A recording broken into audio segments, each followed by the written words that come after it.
Fala pessoal, bom dia, boa tarde, boa noite. Agora vamos continuar nessa simulação, entendendo como é que funciona melhor esse modelador do Andrews Mesh. Vamos aqui essa situação, eu tenho esse terreno dentro da cidade de Natal, no Rio Grande do Norte do Brasil, e preciso fazer uma simulação de como vai acontecer a influência desses edifícios ao redor aqui com relação ao sombreamento. Então vamos aqui, ó, eu estou aqui no Google Maps, então eu consigo visualizar melhor tudo isso. Vou botar aqui o 3D, eu consigo entender, ó, eu tenho um terreno, tenho alguns edifícios aqui ao redor que vão ser importantes para me modelar. Então vou primeiro tentar fazer essa simulação. E é importante a gente voltar aqui na plataforma e tem algumas limitações. A primeira limitação é com relação ao tamanho. Essa área de influência, ele originalmente vem assim, né? Então a gente tem que fazer algumas configurações. Primeiro, a área total. Essa área total ela tem um limite de dimensionamento, você não pode sair colocando todo o tamanho.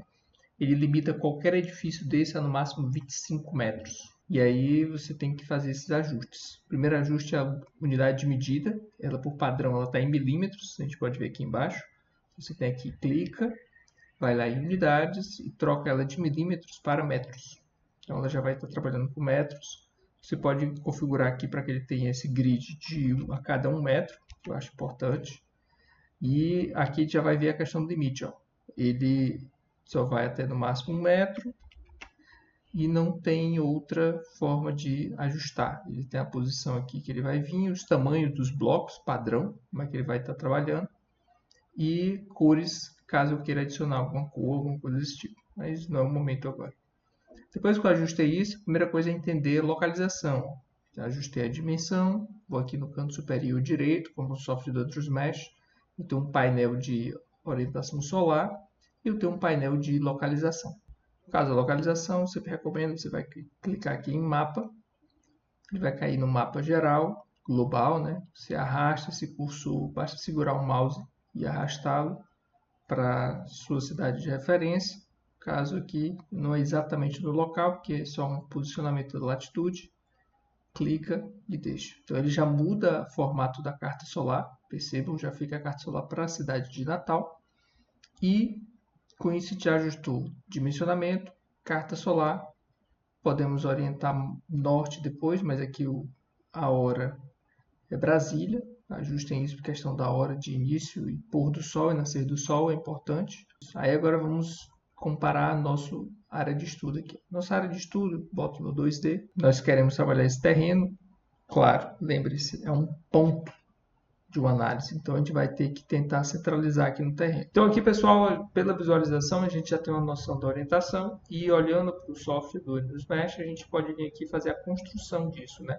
Então, o primeiro detalhe é a questão do tamanho dos objetos, como eu disse, tem a limitação. A gente vai aqui, toma medidas com relação ao terreno e aos edifícios ao redor. Depois a gente vê na orientação. Então, o terreno aqui, ele tem 35 por 51. Aí agora vamos ver aquela questão do limite que eu falei. Se eu pego um bloco desse, vamos supor que eu quero fazer no terreno, e decido aqui trabalhar a questão da posição, do tamanho dele, então, primeiro vou tirar a altura dele, deixar a altura 0 aqui, e vou trabalhar o comprimento. A gente viu que era 51. Vamos ver se ele aceita.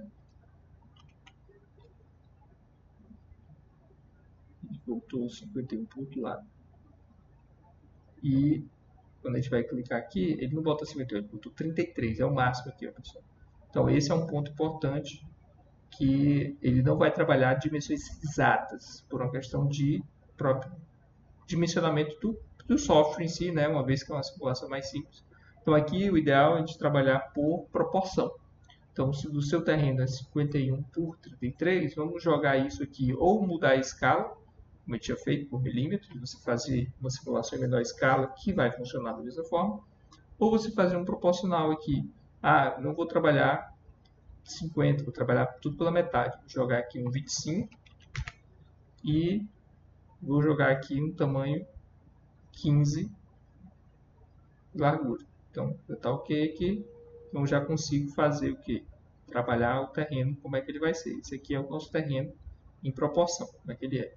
E aqui ao lado nós já temos um bloco, olhando aqui pelo Google, tem um bloco inteiro aqui. que já ocupa a lateral tudo do terreno, que eu já sei que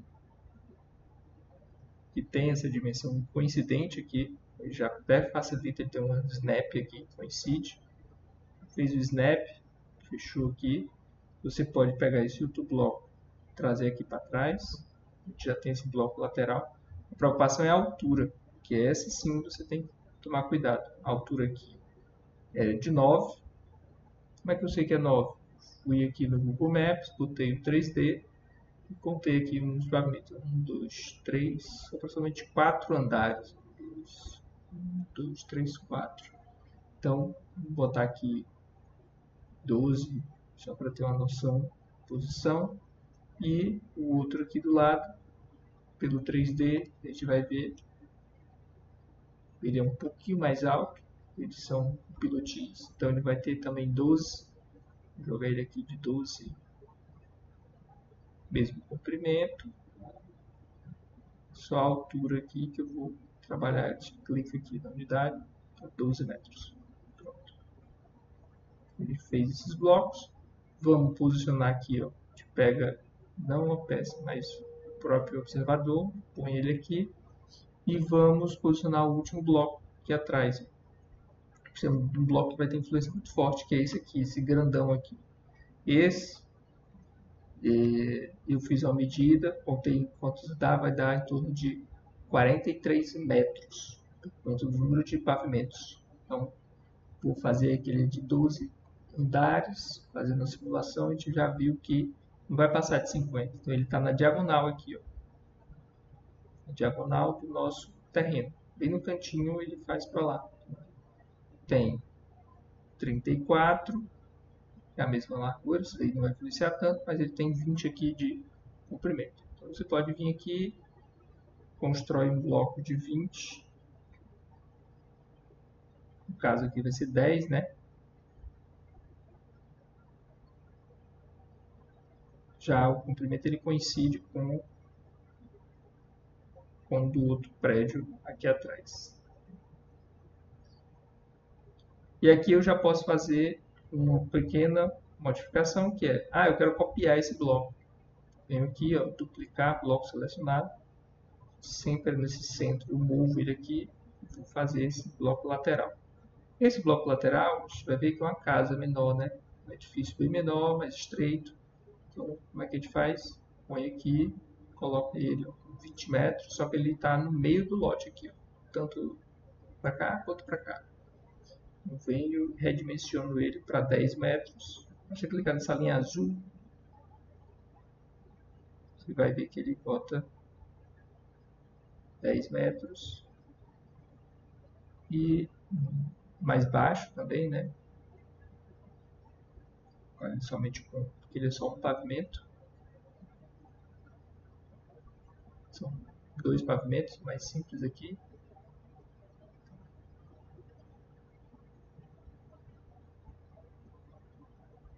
Metros. E aqui eu tenho mais ou menos a posição. Falta o que? O norte. Se a gente for parar para pensar o norte aqui na nossa cena, tiro o 2D, boto o norte, como é que tá? Ele é um pouco mais inclinado. Nosso norte aqui, ele está declinado para a esquerda. O norte está para cá. Para que tudo se alinhe, para que o norte realmente fique em relação a isso, você pode ajustar depois o norte. Clica aqui, ó, norte, ele vai ser o que? 7 graus. Percebe que a seta vai vir para cá. Se se aproxima. Essa peça do meio eu já posso excluir, que é o terreno, deleto esse bloco.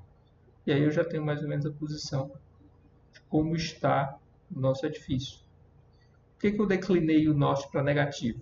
Porque o que eu faço? Na cena nós vimos que o norte para cima, ele está aqui e o edifício está inclinado para a direita. Se eu pego o prédio, o norte bota aqui menos, você vê que ele vai inclinar para a nossa esquerda e quando eu alinho o prédio que eu quero ficou para a direita. Só um ajuste. E aqui a gente consegue ter uma noção mais imediata de como é a estrutura aqui. Ó.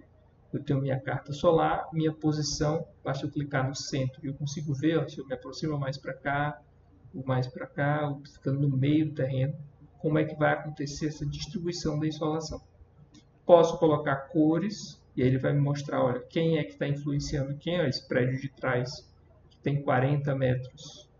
Eu havia colocado os 40 metros dele.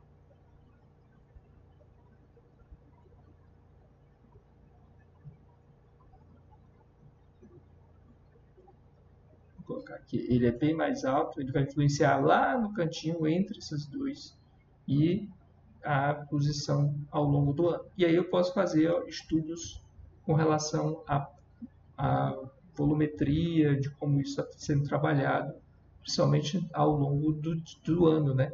Eu quero 21 de março, isso aqui lembrando, né? Março é o início do outono, se eu venho aqui para junho é o início do inverno aqui para a região nordeste, então você já está mais certo norte, então pela manhã como é que isso está acontecendo no sombreamento e pela tarde. Gostei, quero ver a questão do domo, né? Como é que está a exposição do Sol em relação aos outros elementos, você pode ver aqui, e pode ver a questão do sombreamento. Ele pode clicar aqui, ele pode, ó, Surface, você pode ver como é que essa sombra de fato vai estar acontecendo ao longo do ano. Isso é interessante porque você pode ver um ponto, mas o restante do terreno você pode visualizar esse sombreamento. Clique aqui, ó, você pode ver ao longo do ano como é que ficou essa dança das sombras influenciando o sombreamento. Mas percebe que a obstrução ela é fixa aqui, ó, a oeste, e que vai influenciar nessa posição. Se você desce um pouco mais para a ponta extrema do terreno, no limite do terreno, basicamente um dos edifícios vai afetar mais. Seria isso, pessoal. Imagino que dê para ajudar vocês, especialmente em simulações de outros terrenos, sempre com essa advertência sobre o tamanho da escala, que o nosso trabalho, a escala vai ser limitadora, né? Então você não pode jogar exatamente a dimensão real, você tem que planejar um pouco isso. Talvez jogar em milímetros seja uma solução muito boa, porque você consegue trabalhar um escalonamento que, na questão do estudo de sombras, vai permitir um trabalho bem desenvolvido. Deixem na descrição também um link de acesso e deixem nos comentários. Até mais!